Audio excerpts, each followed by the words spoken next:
Okay. I don't have two hands. Hey, Marin. Oh, wait, we don't have video.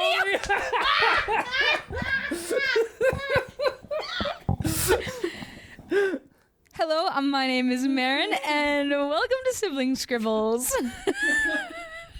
My name's John. I'm your other host. This is Sibling Scribbles, a creative podcast, a sibling podcast for the creative process. That's so embarrassing. I was just Oh waiting. my gosh. Okay, today we are just doing an audio recording because my face is so sunburnt and John shaved all of his hair off. It's true. I'm bald now. I'm going as Walter White for for March Halloween. Have you not heard of March Halloween before? There's nothing to carve, but that's okay. You carve a 4-leaf clover. It's very difficult. Today we are going to be talking about men and women in film. So some of the archetypes, some of the stereotypes, some of the power levels, all of the things. I don't know why you're talking like that. That's really upsetting to me. I was like getting into it. Oh, You can't see my hand, but I'm getting into it. Okay, all right, let's get comfy. So this is like a conversation that's been happening a lot lately, and I feel like we're very much late to the party, right? This conversation was like huge during 2023, like most of 2022, I think as well. Where, and I think it is kind of still happening because of feminism. We're not going to make this political, but You're not.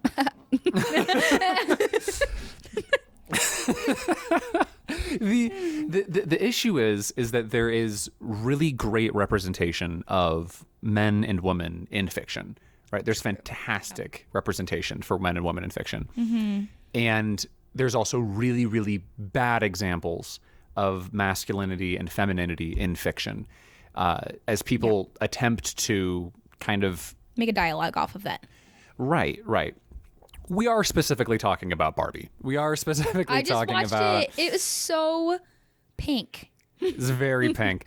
When I watched it, so I did the Oppen Barbie, right? The Oppen Barbie, which is the nice. Oppenheimer followed directly by Barbie, which was a huge mistake. I do not recommend it. A lot of film. Christopher Nolan is exhausting emotionally and intellectually, and the end of his movie ends with Christopher Nolan, right? It's Cillian Murphy staring directly into the camera, but it is Christopher Nolan saying the words to you, like, what if our creations destroy the world, right? We use our creations to try to uplift and support and build and nurture the world, but instead our creations actually end up doing the opposite of what we intend. And so... Also, Cillian Murphy's voice is so luscious. Thank you, Marin, for your take on Cillian Murphy. I can't even be like, he's so hot, because he's cool. But like... I wouldn't consider him like a traditionally attractive man. He's not a chiseled individual. But just right? like Benedict Cumberbatch. Like, they both have kind of like their own look, but they're still like good for all of the crap that they're in. Like, they're always super well casted. They're fantastic, yeah. They're both fantastic. And his voice. Mwah. Okay. Is he British or is he American?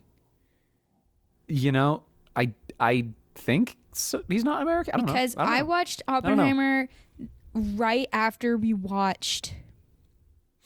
Oh, it's the World War II movie with Harry Styles in it. Oh, then I don't care. No, I hate Harry Styles. So good. I could beat Harry Styles in a Dunkirk. fight. Dunkirk. Dunkirk. Oh, I've never seen Dunkirk. Yeah, actually, that's the well, only Cillian one I haven't Murphy's seen. in that too, and I'm like, ugh, his voice. Cillian Murphy's in a lot of Christopher Nolan's films. I think They're besties. Yeah, you know that they're just like having sleepovers and like kicking their feet. What movie do you want to do next?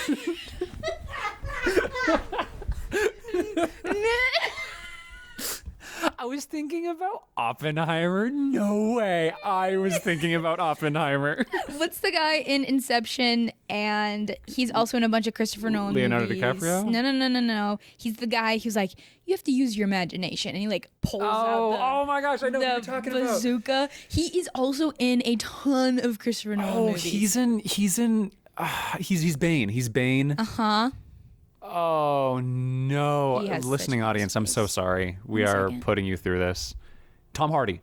Tom Hardy. Yeah, you know that they're kicking their feet. They're like, you call Tom Hardy. No, you call Tom Hardy. And Tom Hardy is like over there playing Venom, just like losing his mind.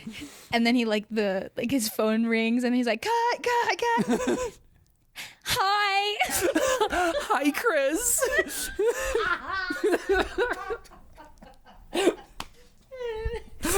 This is Is unlistenable. Cillian Murphy there? Oh my gosh, Cillian. Cece. Hi, Tom. Besties for the resties. Oh man. Okay. What were we talking about? Oh, right. So then I watched Barbie. Right. So I watched and Right after Oppenheimer. Right after Oppenheimer, and so I'm immediately thinking, sorry, I had to check if my mic was backwards. I just had to be sure. I'm immediately thinking like the creations that we have massive effects on the people who consume them, and so we need to be responsible with the things that we're saying. Right. Otherwise, it will have a massive effect on things. And Barbie was narratively all over the place. It tried very hard to be funny while also being real, and because it tried to do both, it ended up failing miserably at both, and it ended up saying a lot of messages that I don't think it intended to say. Yeah. If that makes sense, right? Like it's for example, you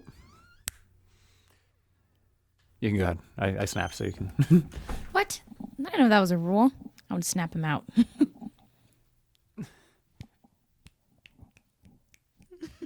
Really bad at snapping. Okay. The reason that I think that it was a problem was because the messages that they wanted to send ended up getting really, really muddied.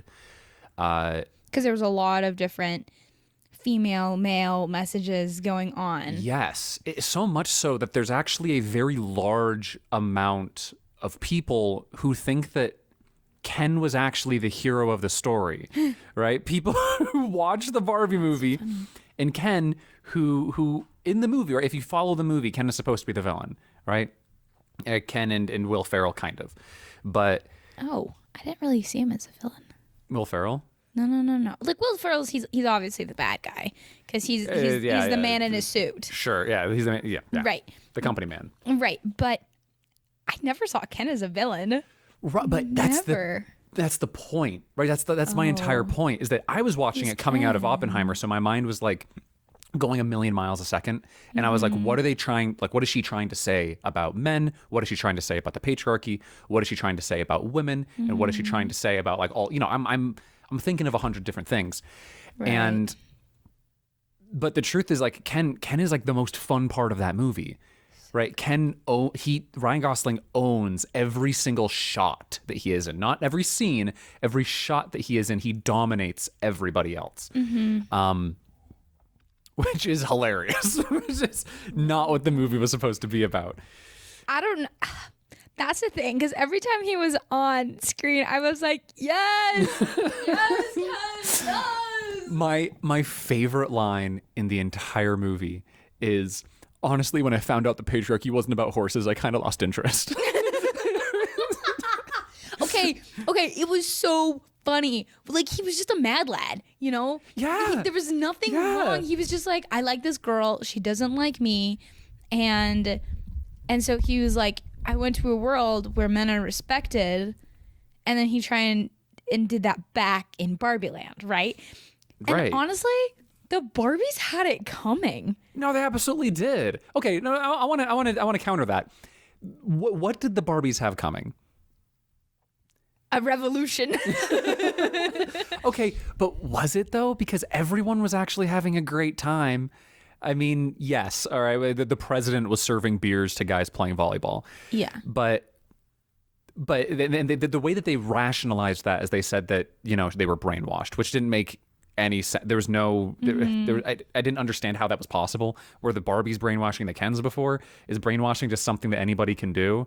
Right? Yeah, that's a good point. But that's the thing. It's because like in Barbie Land, the Kens were treated really poorly and kind of pushed off to the side. But then in like the Kendom, Kendom land. The Kendom. They treated the Barbies, you know, not super great, right? But in the Barbies' opinion, right? But then they don't solve that and like make them both cherished. They do. You're right. Right. You know? Instead, they actually like laugh at the Kens for even implying that they should be equals. Yeah. Right. They say like, oh, maybe when women in the real world have as many representatives in Congress and in government, then you guys will get some too. Like they've made that a joke. But by not actually making that change in the story, you've actually kind of proved the Kens right. Yeah. Which is not the point of the story. Okay. One part of me that like gave me the big ol' ick was when they were trying to like overthrow the Kens, right?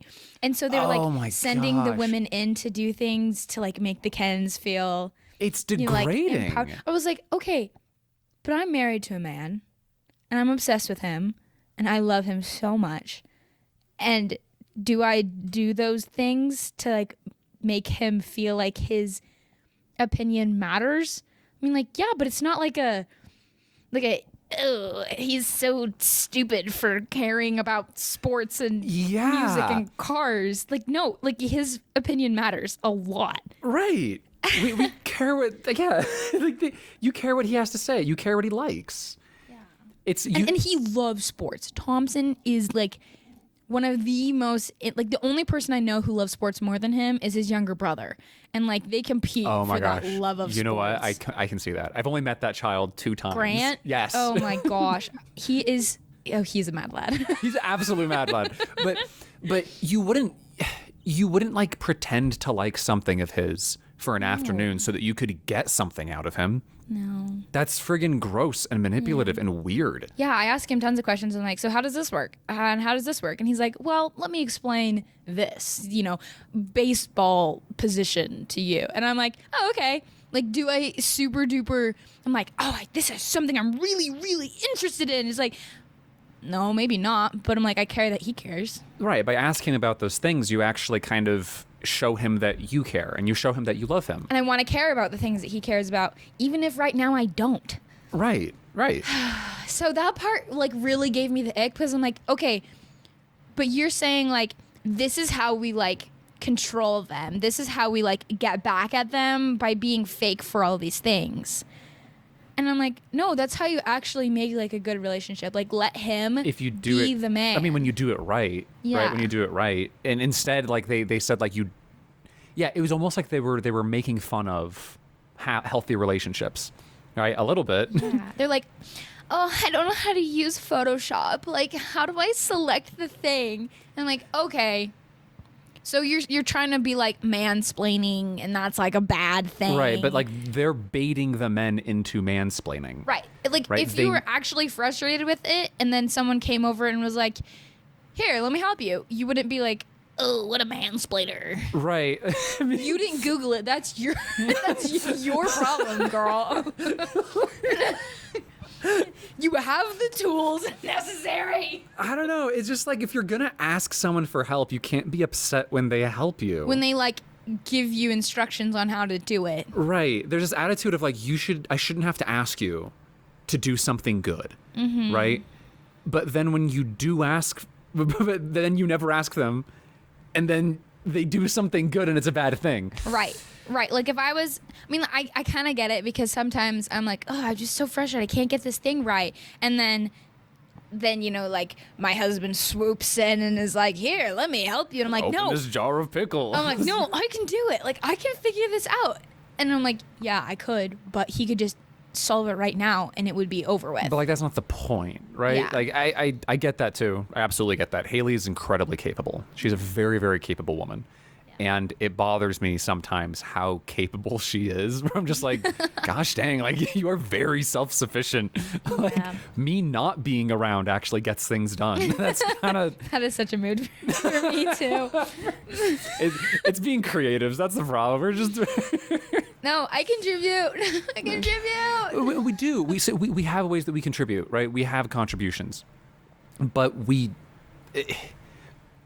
what I'm getting at, the whole point that I'm getting at is that relationships are an art form, right? Relationships are very much an art form, right? It takes years and years to get it right. Yeah, absolutely. Like, absolutely.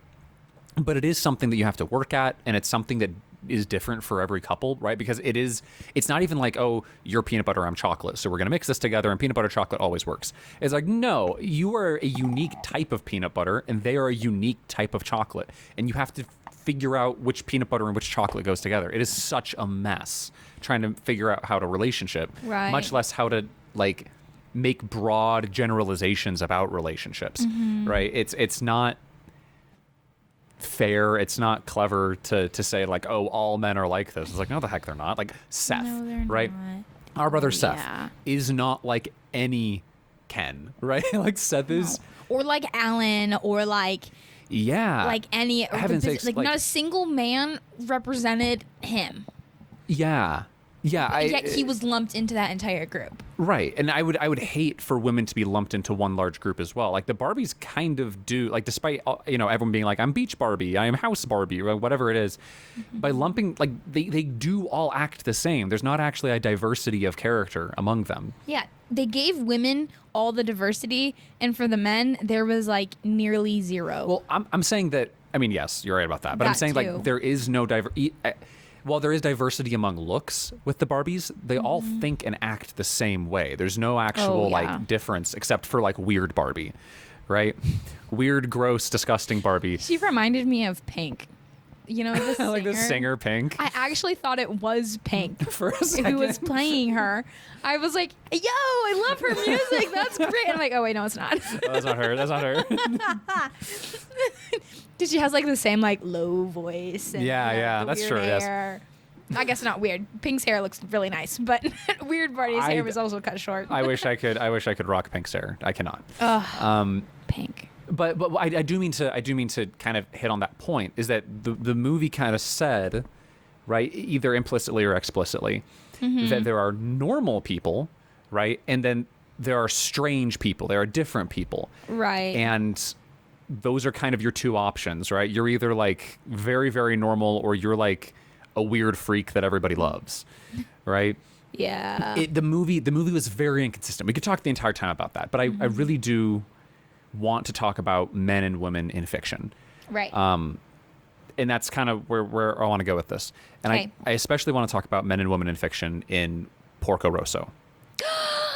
What? I didn't know that. Yes, Yay. yes. It's not just because of the cool poster on your wall, but I've been thinking about this. Porco Rosso, which is a Studio Ghibli movie by Hayao Miyazaki. It's my favorite movie. Haley, my wife, hates it. She thinks is the worst. So wonderful. Did not love it when I watched it, but the longer I've sat on it, the more I've come to appreciate it. I really, really like what the story has to say about men, and what the story ends up saying about women as well. There's a line in it where she says, there's the young girl. Thea. Let me set up the whole scene. Porco Rosso is a pig man, and he flies planes. If you haven't seen it, you have to watch it. You need to go see it. It is my favorite movie. It's not even like an hour and a half long. It's like maybe an hour long. It's very, very short. It's so good. It's excellent. There's a lot of people don't like it. It's one of Studio Ghibli's movies that is probably one of the least watched. And I think it's because it's the least understood. The movie is about fascism, right? The movie is about fascism. The big line is, it's better to rather be a pig than a fascist, right? And we could talk about fascism some other time. I don't know enough about fascism to have a conversation about it. Or a real depth one, a depth one. I'm cutting that out. But Porco Rosso needs a plane. He goes to these people in a town. They're building him a plane, but all of the people building the plane are women, and the girl who's designing the plane is a very young woman. She's like in her teens at some point, right? She's maybe like 16 or something. She's 17. 17.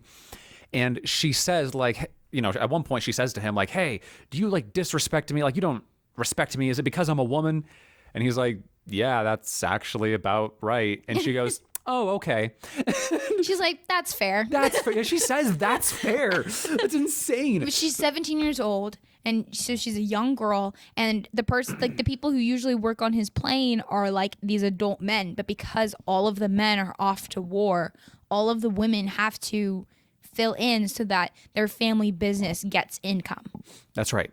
That's right. And it is... And so Porco's like, there's no way that I'm letting a bunch of women touch my plane, which is like a special antique. Right. It's plane. his There's like... only one of these planes ever made. Yeah, it's a custom build, right? It's his Right. favorite thing in the whole world.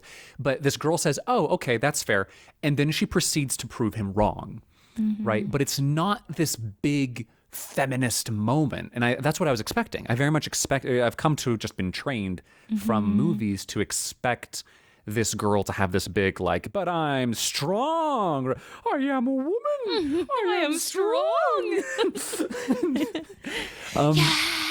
Yeah, just everyone claps and they're like, yeah, F you, Porco, you pig. Right? Like, that's what I expected. But it wasn't that. Instead, she kind of just took it on the chin and she was like, you know what? Yeah, you think that I can't do this because I'm a woman and I'm going to prove you wrong and I'm going to be amazing. And she ends up being kind of the heart and soul of the movie.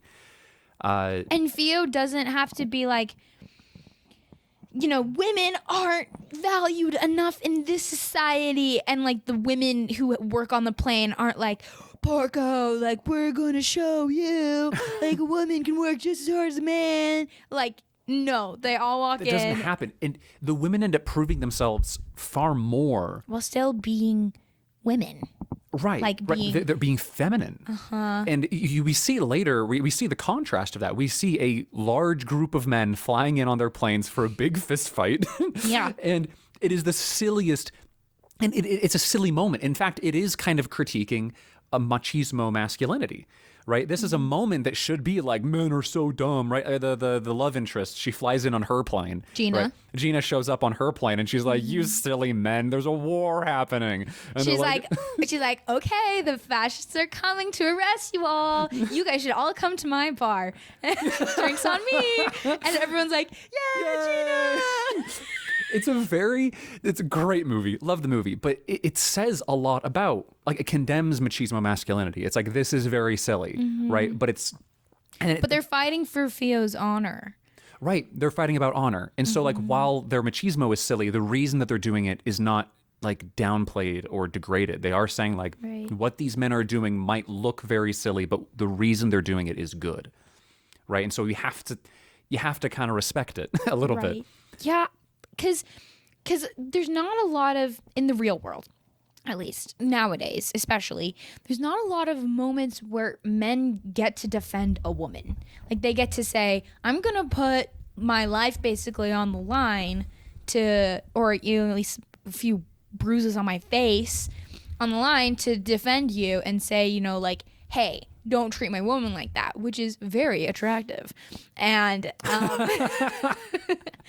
you know, for a man to stand up and get in a fist fight over you, you know, like, that's probably one of the most honorable things. And now our relationships, they're not like that. So it's interesting that you bring that up. It makes me think of Pride and Prejudice. We'll come back to Porco Rosso because it's an excellent example. But Pride and Prejudice does not feature a duel, although you think when Wickham runs away with Lydia, or with Kitty. When Wickham runs away with Kitty, you think there's going to be a duel. With Lydia. Is it Lydia? Yeah. Okay, it's been a minute. But he runs away with Lydia. It's very clearly a scandal, right? The family's going to be ruined. Like, None of the other daughters will get married. They'll all be thrown out of the house. Reputation has been demolished by two horny young adults, right? Right. And at that point, you really, you know, what's her, the mom, I'm gonna have to move my mic away for this. She goes, "Oh, your father's going to have to get into a duel and she's going to kill him. He's gonna die." Right? Like, she says this, and you actually kind of think for a minute when Darcy, like, goes on like Darcy gets this look in his eyes, and he's like, "Oh, I'm gonna freaking find Wickham." You think he's gonna show up with a sword? You think he's gonna find Wickham and kill Wickham, and resolve the conflict that way? But instead, Mr. Darcy resolves the issue by, like, through his connections and through his reputation and through his wealth, right? His security that he has. Right. And he saves the honor of Elizabeth, right? And of the whole family. Right? He rescues the whole family. Even and their though honor. he's so against the family, because he loves Elizabeth, Yes. he's like, I will put aside my pride and my prejudice towards your family.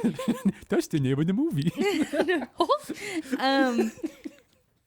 So because I do love you, and that's a super honorable thing. There's not a lot of instances where that can happen in the real world, They're much, much smaller. So kind of the fantasy of the film is that he puts aside these entire huge character traits that he has in this movie because he loves her. Right. It's friggin' hot. It's so hot. Everyone loves Darcy. I would love to meet someone who hates Mr. Darcy as a character and just have a conversation with them and be like, hey, tell me why, because I have never met anyone like you. If you did end up in a conversation about Mr. Darcy with someone who didn't like him, you probably would end up in a fist fight defending his honor. Probably. He's such a wonderful character. He is. And every girl is like, oh, I want a handsome prince. Oh, I want a Mr. Darcy. It's... We want what let me tell you what women want, Marin. Let me tell you what women want. Oh, okay. Actually, before you do, in Barbie, the depression Barbie, the imminent death Barbie, thoughts of death. Oh yeah, thoughts of death. Yeah. And they're like, and they do a little commercial. Right. And they're like, she cries, and she comes with sweatpants and a 3-day-old T-shirt, and she watches BBC Pride and Prejudice. That's right. I was like, you know what I like. It's a little. Yeah, I feel a little called out. I feel called out. Is it true though? Yeah. Look, there's nothing wrong with BBC Pride and Prejudice and some sweatpants and a gallon of... I watch it every year. Watch it every single year. I can't convince Haley to watch it. It's very long. It's very boring for her. I get sick once a year and then I just watch it while I'm sick. I see. It's a sick binge. Okay. Yeah. You just have a big old thing of ice cream. I'm like, I know I have a fever. My fever will break in 48 hours.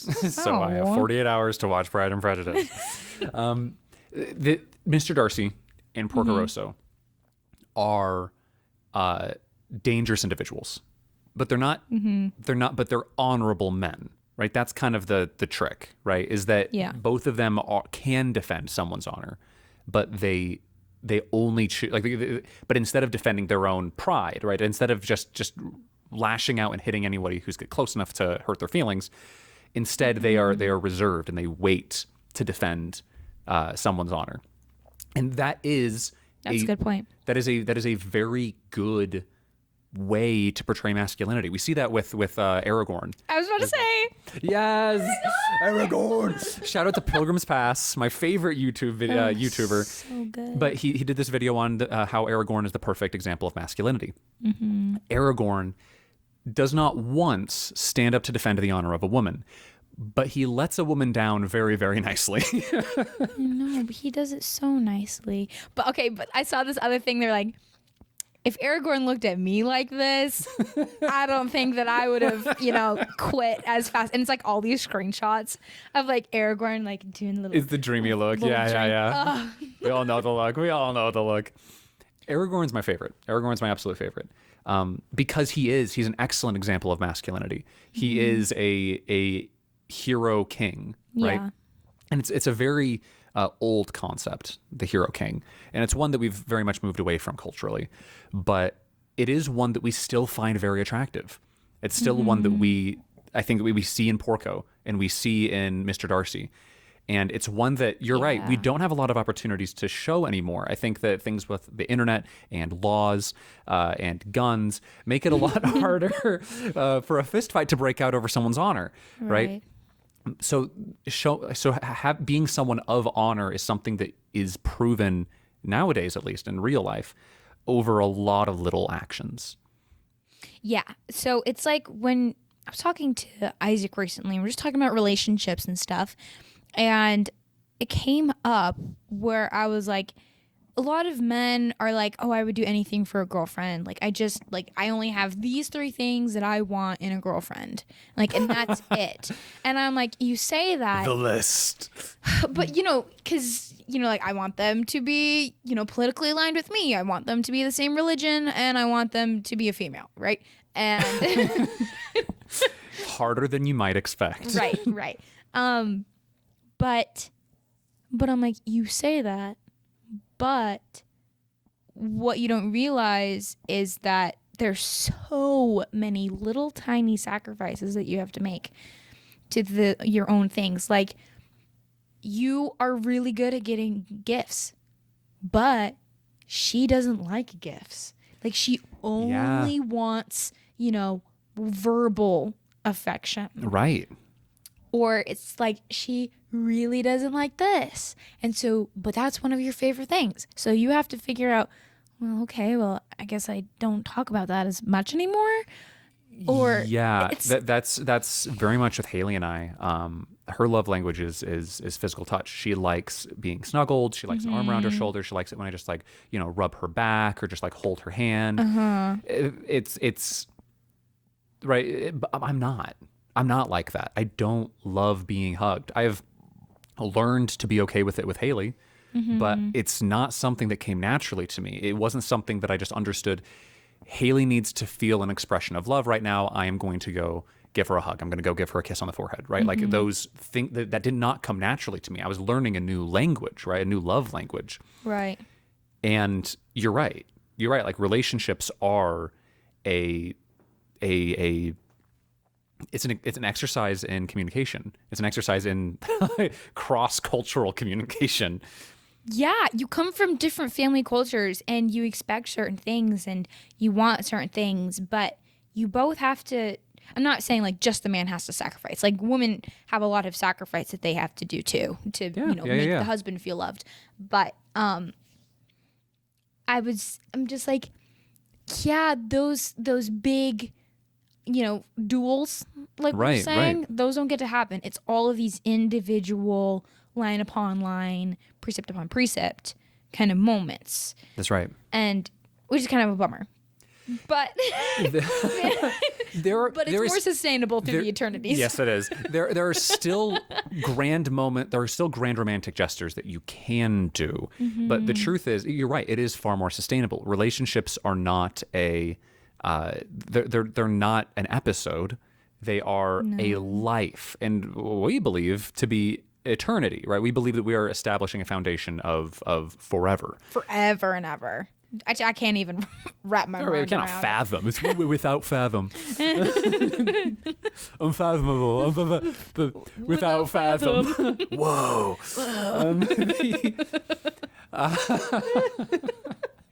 I love Megamind. Yeah. But it is an exercise in communication. It's an exercise in little things. It was something that Haley and I said when we first got married. I said, like, look, I know I'm not ready. Like, I don't think either of us are ready to marry each other.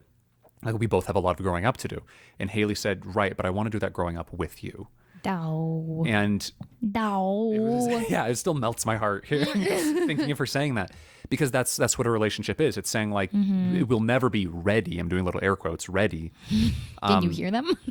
Yeah, you can hear it. But it is something that you grow into. It's something that you work on, you work towards. And I think that going back to Porco Rosso, we see that with these main characters, with these women, right? They're not manipulating the men, right? The women do not manipulate the men. Not at all. They are putting in work. They're just saying, like, we are going to work on this, and we are going to build a foundation. And then Porco has to do the work too, because he finds out that Gina loves him, and he has to make the changes necessary, right? So that he can be a part of that. He can't be pig-headed anymore. He's got to right. He's got to go and become the person who's worthy of her love, just as she has worked to be the same for him. Right, and so sweet. It's a very beautiful story, and we don't just see that in her. We see that in all the women building this plane. We see these women who are very honorable. They all understand that building this plane isn't going to bring their husbands back from war, but building this plane is a way that they can contribute to the same cause that their husbands are fighting for, their husbands and their sons. It's a very beautiful moment. And it's especially beautiful when Theo says, fine, you don't have to respect me. I am still going to give it my very, very best. And it earns his respect. It earns his love. He really does treat Theo like a daughter by the end of the movie. Right. Because and you're right, it is for Theo's honor. he's fighting for her because he's like, no, this is someone who has worked hard and who is not, who has not been cruel or unkind to me, and she has been an honorable individual in a very different way. She's been kind of stubborn. And sure, but aren't we all? Kind of pushy, but like she's just the character, and, right? And he's like, okay. All right. Well, come on. We'll be family. Yeah. So I want to ask this question. What, besides the ones that we have mentioned and besides romances, what in media or books and stuff too, do you see good representations of men and women, things that are healthy for society, things that are going to improve people that aren't romances, because those always lean towards kind of those things, and also not Lord of the Rings because Lord of the Rings. So good. So here's kind of the tricky part of it. That's a great question. That's an excellent question. Thank you for asking that question. I will answer that question after these messages. Now. Once I finish stalling, I'll answer that question. You can just think about it for a second. No, I've got it. Oh, okay. I was making a joke. Oh. Come on, man. Come on. I'm a professional. It's Avatar: The Last Airbender. Of course it's Avatar: The Last Airbender. Yeah. Because you're right. It's a great question, because relationships are a perfect way to, or romance, excuse me. Romance is a perfect way to analyze relationships, right? Romance is literally just focused on the relationship between two people. Right. And things like Pacific Rim has a guy and a girl kind of figuring each other out and working as a team, and that's cool. But it's still a relationship. It's still a buddy love story, right? At the end of the day, it's still about two people learning to appreciate each other and working as a team. And, romance is just two people learning to appreciate each other and working as a team to have the best makeout session possible. Woohoo. Yeah, love to see it. I mean, don't love to see it, but happy to hear about it. I love making out. But the Avatar: The Last Airbender is crap at romance because they're kids. Kids are bad at romance. That's true. But they end up having really amazing examples of masculinity and femininity, and a really good example of two excellent women characters who embody this dichotomy is Katara and Azula. Don't say Katara. Katara, yeah, okay, come on. Katara's great. Sure, whatever. I don't like her. She's annoying. Katara drives me bonkers. No, Katara's awesome. Sure, whatever. I've never understood people's dislike for Katara. She's so needy.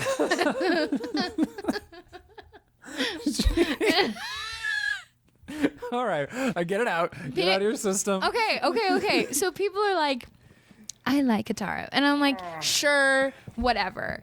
But like, she's just whiny all the time. And maybe she is an accurate representation of women. No. I'm cutting in. Let me get into it. She is cool sometimes when she does the water thing, but the water thing. Come on, Mary. Let me get into it. Katara. Go ahead. Fine, May. We'll pivot to May and Azula. I love May. No, go ahead. Katara and Azula. Well, Katara is a motherly figure. You can actually compare the two of them very, very closely. Both of them are the princesses of their appropriate cultures. Both of them lost their mother, especially to the Fire Nation, right? Both of them have a sibling, a brother, an older brother actually, who is entirely trying to be a leader and trying to be respected, when both of them, Katara and Azula, are both highly capable. There's a lot of similarities between the two. It's why the duel, that's why they duel off at the end. It's why they duel at the end, is because their battle, the battle between the battle between the healthy feminine and the toxic feminine, is actually at the soul of this story, and it's at the soul of Zuko's story, right? Because for Zuko, Azula does represent the toxic, dangerous, of like consuming mother in his life. She is a. I mean, I'm having so many thoughts. My mouth can't keep up. You said that, and immediately I was like, I'm gonna take some notes for Lost World. Yeah, it's exactly who she is. She is someone who is demeaning and condescending. She's controlling. She is like the Barbies in the Barbie movie. She is manipulative, and she is always trying to find ways to stay on top of everyone else around her. She uses her femininity to control. I feel like Azula has a little more depth than a lot of the Barbies, though. Absolutely, Azula has tons of depth. Much more. Because Azula is the product of of this dangerous society. Instead of turning to the society and saying, I am not going to be a part of this cycle. Instead, she says, I am going to perpetuate and rule this cycle. I am going to be in charge of it. It's why she goes nuts at the end, because she can't have control. She can't have real control. Right. Exactly. She is like 15. It's fine. Okay. You shut up. You shut up. But Katara is the opposite. Katara is a part of the cycle of violence, and she chooses not to be a part of it. Katara is a motherly figure in that she is not nourishing. She is it's the word. Nurturing? That's it. Nurturing. She's nourishing. She's nourished. She's like a good old stem of broccoli. She's nourishing. She is someone who she's cultivating. She's always trying to cultivate each other's talents. She's always very supportive, and she's always talking about hope. And even though she sometimes does not even meet her standards of right, she's the painted lady, right? She goes and is the painted lady, right?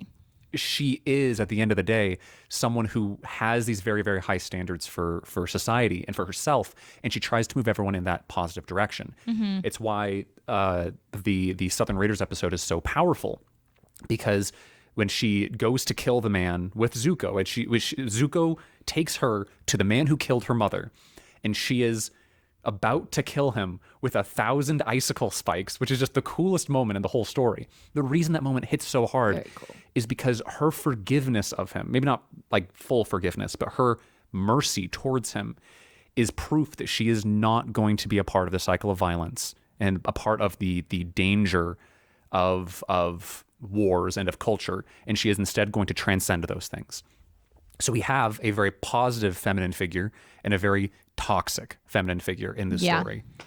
And I think that there's a whole YouTube video that I watched about this, and it's amazing. Also Pilgrim's Pass. But what do you think? I've talked for a minute. What do you think about that? I think that's really good. And I'm kind of wondering, I'm like, hey, what if all of the really popular stories of our time right now are all because they have positive men and women in them, like representations. Explain. Like Harry Potter, where Hermione is definitely a girl. She's not trying to girl boss her way to being the best. You know, she's the best because she puts the work in. And, she doesn't have to be a man to do it. There's never a moment where she's like, she needs to prove herself because she's a woman. She is just wants to prove herself because of deep-seated insecurity. But she's the best. Right. She is the best. Right. And like Annabeth in Percy Jackson. Heck yeah. We talked about recently. Heck yeah. Where it's like, yes, she, compared to Hermione, she's a very serious character. And kind of going, with her Athena thing of just being like, I'm wise, I am in my head, right? Like, she's much more of an introvert, I guess. But she still doesn't, I don't know, she doesn't ever say like, oh, you don't respect me because I'm a woman. Like, she doesn't. Right. She's like, you don't respect me because I'm a child. Right. Which is fair. No, that's fair. Yeah, you're 12.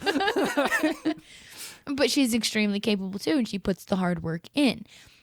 And then Lord of the Rings, we have the blonde chick and the elf chick. Eowyn and I almost said Guinevere. That's not right. It's such a good name. Eowyn and we all know Gwyneth Paltrow. That's not it. Gawain? No, that's the Green Knight. Oh my gosh, I am just choking right now. You'd think that if we had a podcast about this stuff, we could recall things off the top of our heads. Sorry, Legolas Galadriel is not the right one. Oh, hang on. Are you talking? We're not talking about Galadriel. We're not talking about Arwen. Arwen. We're not talking about Galadriel. Arwen and Eowyn. Arwen and Eowyn. And they both are women, and they represent very different things in it. And I mean, Eowyn, she like kills Sauron at the end. No, she doesn't. She kills the Witch King. Okay, but Yeah. oh my gosh! First you didn't read the books, now you don't watch the movie. Whatever. Don't bring it up. We're bringing it up. No, we're not. No. We'll tell that another time. We'll have a story time episode where we just tell the crazy stories about us. Don't. That's such a good story. Yeah, it's one of my favorite stories. Okay, fine. Later. But she kills the Witch King. She kills the Witch King, and she does the "I am no man" moment. Mm-hmm. But that moment isn't like a girl boss. Like women are better than men. It was just kind of like a fulfilling of the prophecy that he was never going to see coming. And she was able to do it because, once again, she put the work in. She was there. Right. She sucked at cooking. She is not a woman because women have to cook. Marin, you can't make those jokes. Oh, they've been canceled. It's over, Marin. It's over. Look at our Twitters are leaving. You come here in my house. No, but Eowyn is doing something that is after the tradition of the Valkyrie, right? After the tradition of the Amazons. Mm-hmm. I mean, maybe not the Amazons, but she is choosing. She's saying, "I am going to fight as well. I am just as passionate. I am just as capable." And the men are saying, "We don't want you to fight because women are valuable. Okay, women are valuable in our culture. If you died, then we can't have kids anymore. You're the only person who can produce an heir, right, to our country." That's a good point. But you're right. These characters are very honorable, and these characters do put in the work. And those are some of the biggest stories of our right now. You know, like things that we look at and we're like, they're cultural touch. Awesome. They're like myths almost for us, right? Like they are the kind of stories that we base our culture off of, right? Right. And I mean, we the classic Disney films and such. We don't watch those and be like, those only could happen because the men were better, or the women were better than the men. We never. Princess and the friggin' Frog. Princess and the Frog. So I'm telling you, look, Princess and the Frog is an incredible movie because it is about a woman putting in the work. Right. But the theme of the movie is you don't need to do it alone. Right. Is that it's about community. Right. The movie is about community. Mm-hmm. Absolutely love it. We keep saying the women put in the work, saying that men don't have to put the work in. Men are putting the work in, but for women to be doing the same adventure-y things as a man and work on the same level, they do have some natural gap they have to fill. Is there a flip side? We're coming up on the end here, but I want to ask, is there a flip side? Is there an opposite story where it is about, besides The Pacifier featuring Vin Diesel, right? So funny. But is there a movie? I thought it was so stupid. It is so stupid. It's so dumb. But let's see here. We have a lot of stories about women who are filling in the roles of men when men are off at war or men are just not around, or men, there's lots and lots of stories like that where women are entering into the world of men and they are trying to participate, even though it is a world that wasn't built for them. What's the flip side? I first thought of Beauty and the Beast, where the Beast is, Jordan Peterson talks about this a little bit, where he is Beauty and the Beast. You have to do the voice. You have to do the current voice. I can't do it. The Beast here. Oh, the Beast. Go ahead. So he says that's the women fantasy, that she comes to a man who's a monster, and because she is good and because she's beautiful, she can change this monster into a man. Right. That's the woman fantasy thing, right? Sure. And I'm yeah, that kind of makes sense. I would agree with that. Sure. And of course he supports it with 50 psychological studies, so it's don't take our word for it. Right. Go watch him. He's awesome. But kind of a little bit behind that would be he has to put the work in to release the monster that he is. Oh, interesting. So you're saying that the flip side of women entering man's world is actually man, leaving man's world, right? Man abandoning the things that make them men. Men. I'm doing air quotes again. Not men, but monster. Oh, okay. Because I feel like all people have monster, right? Yeah, everyone has a shadow. Right. So if man leave monster, then come to woman, then And then release monster on dishonorable man. right. And then we're like, that is in a way him abandoning like the natural man in order to exist in a society to work well with the woman. Right. So I can't think of another one off the top of my head, which isn't a romance. Because That's okay. Give us romance. I mean, like Flynn Rider. Like Flynn Rider goes after natural man, meets woman, realizes he wants a life with woman, and then abandons a natural man. But can we have a story like that for women? Right? Can't we have a story about a woman pursuing the natural man, right? Or the natural woman, I guess. I don't mean to say a woman pursuing a man, but because what you're describing is very much is the hero's journey, right? Is selfish desires that you fight and that you work on until you can become selfless. You can have stories like that about women as well. Right. So what we're talking about here is there are stories of women who enter the male like workforce or enter, they're warriors, right? Joan of Arc style people. But where are our stories of, I mean, I guess Incredibles 2, right? Where Mr. Incredible has to stay home and be a dad and he's kind of crap at it, right? Or like a stay-at-home dad, I guess. Right. Where are those kind of stories? That's the thing. People aren't interested in that kind of story for a woman. Because if a woman is going to do the hard thing, she's going against her own nature to be able to produce like results for kind of a guy's story. Sure. So, but no one wants to see a man go against his own nature. We're doing the little air quotes, but a man going against his own nature so that they can, like, you know, take care of kids. Right. But like we see that, and that is kind of like in the Santa Claus or in Night of the Museum. Or in Night at the Museum is a really good example, right? This is a dude who wants to be like a you know, he's a tough security guard. Okay, the Santa Claus and Night of the Museum are the exact same storyline. Give me a second. They're divorced. They have a son. Oh my gosh, it is. Oh, my brain is breaking. They have to do something magical in order to get their son to be able to stay with them. They have to cultivate the Christmas spirit. Yep. Oh, it's the same movie. They're the exact same thing. They do something magical to get their son. Oh, it's about men who want to be men who are not respected, who have to learn how to cultivate a family.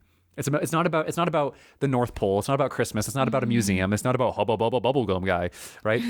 It's about cultivation. It's about I am going to be a member of my community. It's not about like I'm going to be the tough masculine machismo guy. I'm not going to be the super duper provider man.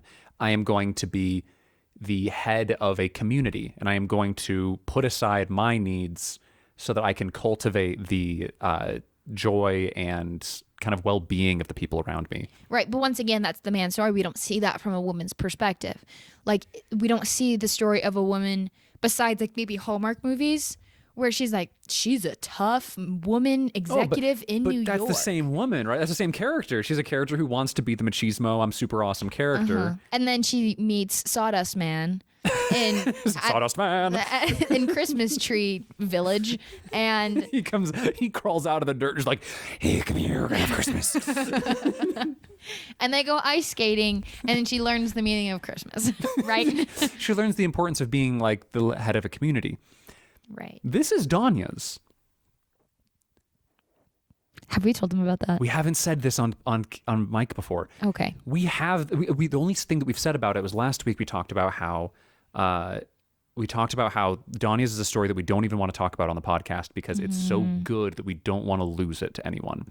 That's true. Even Circadia, if someone wants to steal our ideas, you can go for it. We have it all recorded and put online. We have a record, you plagiarist, right? And you're not as good as us. Let me just put it out there. Your imposter syndrome is right. If you're stealing from us, you aren't as good as we are. That's right. Listen to me. Your insecurities are right about you so much. Danya's. Go to therapy. Stop stealing our crap. We have it recorded. The cops are on their way. I'd like to see him try. But Danya's Do not tempt them. Danya's is a story that we've talked about that is very much about women building their community. We'll definitely do for Danya's in the future. Once we make that, I think when we're preparing to make it, we should record all of our stuff, but then release it after we have made the comic for it. Sure. Yeah. Sure. I'm fine with doing. I'd love to do Danya's after Circadia. I'd love to do Danya's. I'd do Danya's now. It's a great freaking story. I love Danya's. When I was writing idea, I was doing just like a writing down idea session for it. And I got emotional. I almost started crying. I was listening to Porco Rosso music, and I had the big final scene in my mind happening. And I got really emotional. It's like I teared up. I'm very excited for that one. That one is my Porco Rosso, my love letter to Miyazaki from Miyazaki and Stregonona. Yeah. Bon little Italian. Little Italiano. Hey. Can you see our hands doing the Italian thing? You can see them. You can hear me doing it. But the I guess it's kind of like Howl's Moving Castle. I think Howl's Moving Castle is about a woman who is cultivating her. Is cultivated, which it's very much Beauty and the Beast, right? It's a very Beauty and the Beast story. Meets a monster who conveniently has a very attractive human form. Yes, very conveniently. Adorable little child, Chip, and the kid, and then a fire creature, Lumiere and Calcifer. Great book. I loved the book. The book is so good. They're very different. We'll talk about that at a different time, though. We'll talk about it at a different time. Right now, we are wrapping up. So we don't see that a lot in women. Seeing the let's come back to being a woman, like the innate and natural abilities of a woman, besides things like cheesy Hallmark films. Yeah. So I'd like on our next creative corner, I'd like to see if we could come up with a story. Sure. That's I'm down. that. I want to make it clear though. There are a lot of things that are innate, right? We talk about innate, like we talk about nature, like men are naturally better at strangling a pig. Women can strangle pigs, right? Women can grab a chicken by the throat and spin it around until it's dead, right? Like women are just as capable as men in a lot of things. And there are lots of people who are outliers who don't really belong, like, in their like assigned kind of group, right? There are women who are good fighters. There are men who are good homemakers. I think Bluey is a really good example of this. I think the dad is a wonderful father. Yeah. And he's lots of fun. And he's a great homemaker and he's a great cultivator. Right. And I think that they're just as good as stories and they're just as good people who fall outside of the kind of the gender roles. The general rules. But we are talking about very large general rules, not to discourage or leave those people out, but just these are like psychologically and throughout the course of history very general rules. My dad told me a story the other day. I actually told him I'm not going to grad school. I am going to be an author. And I said, I'm sorry, like I know that I've put a lot of and he said, listen, you're apologizing to me, but he said there's a story. He said we passed this massive statue out here in Georgia of this man wearing a panther skin, and he comes from this epic poem. It's their Beowulf, this epic poem. It's very ancient. They George of the country, right? To George of the jungle, actually. George of the Washington. And he says that this man, he said that there's a story. This story is really like the basis for all of their cultural decisions. And in the story, the main character goes to his dad and says, "Dad, I'm going to marry this girl. And I want to marry this girl." And the dad says, "First, you must apologize." And the boy says, "What? Like, why do I have to apologize to you?" And he's like, "You first have to apologize before anything else. You have to apologize to me right now." And he says, "I don't, like, what?" And he says, Fine. You know what, Dad? I apologize. I don't know what for, but I am willing to apologize, and I'm willing to just, I am sorry." And his dad says, "When you're willing and you're ready to apologize for something that you don't know that you don't know, then you're ready to be married."